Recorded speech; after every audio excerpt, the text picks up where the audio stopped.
Copalito, of inteiro programa de ano aqui, de sponsor para MCB. Nós vamos começar com a Liga MCB, qual estava a 3 luna de futebol para categoria ng U5 até U21.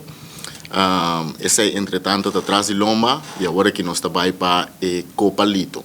Caminha com tem prêmio e disciplina tá ganha mais, tá ponto mais importante que nós estamos acentuar. Kiko tá disciplina tá ganha mais, nós estamos a equipo não com nanta perform, no sentido de chegar na tempo, carte não com uma dona por hanya e também disciplina rondo de time não para o fanático e dirigente não.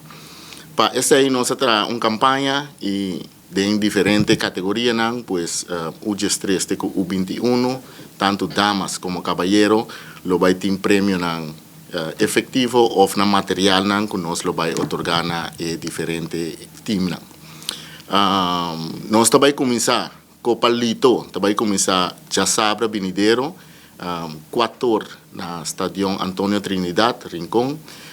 Aí nós temos dois partidos de UG1.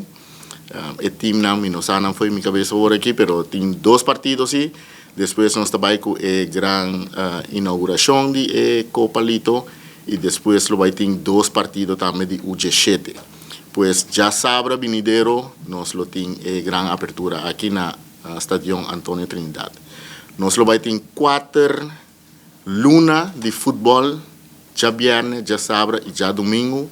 Pues me está pedindo para like Facebook page Copalito MCB e tanto FFB também vai share isso aqui. Aí nós lo por mira programa, schedule, para por assistir na tour muega. Para medio juni, nós está chegando na final de isso aqui e me está querer junto com nosso patrocinador e também mil muchanang com nós, over de 1000 muchanang com nós vai ter ativo de futebol, nós lo podemos mirar bem arriba uma temporada de futebol fructífero.